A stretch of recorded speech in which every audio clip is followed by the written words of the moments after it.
manusia, karbohidrat berasal dari makanan yang kita makan. Akan dua menjadi molekul yang lebih sederhana, yaitu glukosa. Glukosa akan melalui dua tahap, yaitu apakah ia disimpan untuk digunakan di kemudian hari dan atau langsung digunakan. Pertama, apabila disimpan maka akan diubah menjadi glukogen melalui proses glikogolisis atau pembentukan glukosa menjadi glikogen. Glikogen ini kemudian disimpan di organ otot dan hati, dan apabila sudah mencukup maka sisanya akan digunakan. Ketika masanya akan datang di mana tubuh membutuhkan glukosa, maka glikogen disimpan jadi akan diproses atau dipecah melalui proses glikogolisis atau pemecahan melalui glikogen menjadi glukosa. Proses kedua adalah pembentukan energi melalui glukosa yang sudah ada dalam tubuh, di mana energi ini dalam bentuk ATP. Sebelumnya, glukosa akan diubah menjadi asam pirufat melalui proses glikogolisis atau pemecahan glukosa menjadi asam pirufat. Asam pirufat ini sebelum menjadi energi atau ATP akan melalui proses yang dinamakan dekarbonisasi oksidatif sehingga menghasilkan asetil koenzim A. Nantinya asetil koenzim A akan masuk ke dalam siklus Krebs dan akhirnya menghasilkan energi yang dibutuhkan tubuh dalam bentuk ATP.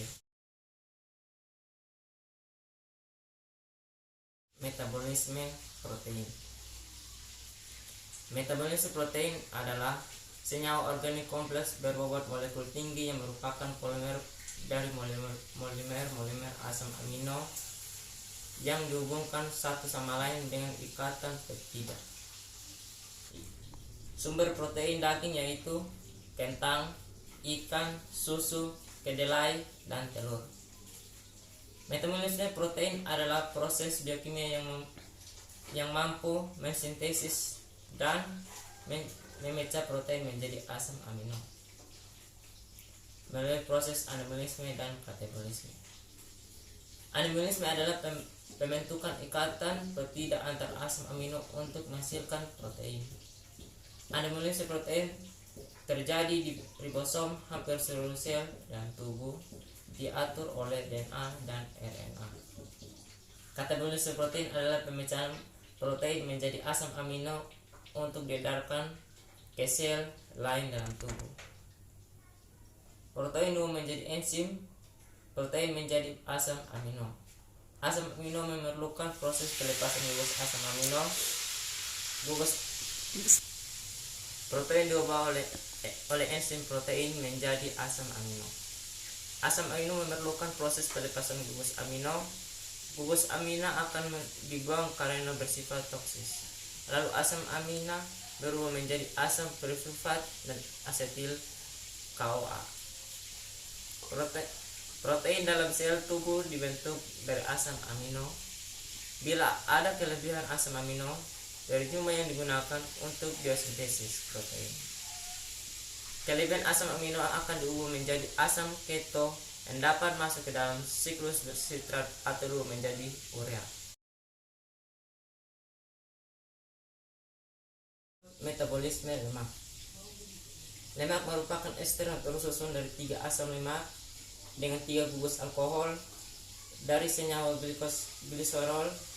Sedangkan metabolisme adalah suatu rangkaian atau proses yang terarah dan teratur di dalam sel tubuh melalui reaksi-reaksi kimiawi setinggi sehingga diperlukan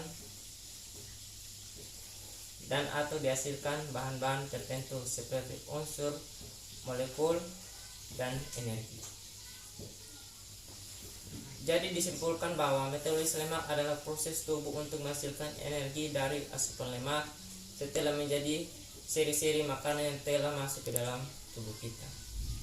Fungsi lemak dalam tubuh adalah pertama sebagai cadangan energi terbesar setelah karbohidrat, dan kedua sebagai insulasi tubuh untuk mencegah kehilangan panas pada tubuh. Proses metabolisme lemak dalam bentuk terorganisasi lemak, sintesis menjadi asuhan lemak dan gliserol. Asam lemak dan gliserol inilah yang akan masuk ke dalam proses metabolisme energi. Pada prosesnya, gliserol dan asam lemak memerlukan glukosa untuk memasuki siklus Krebs, atau biasanya dikenal dengan siklus asam sitrat. Dengan memasukkan siklus ini, gliserol dan asam lemak dapat diubah menjadi energi. Proses metabolisme lemak dalam tubuh, misalnya saat kita makan makanan besar seperti keju, makanan itu akan dihancurkan dan akan dicerna oleh garam MP2 yang membentuk molekul lemak.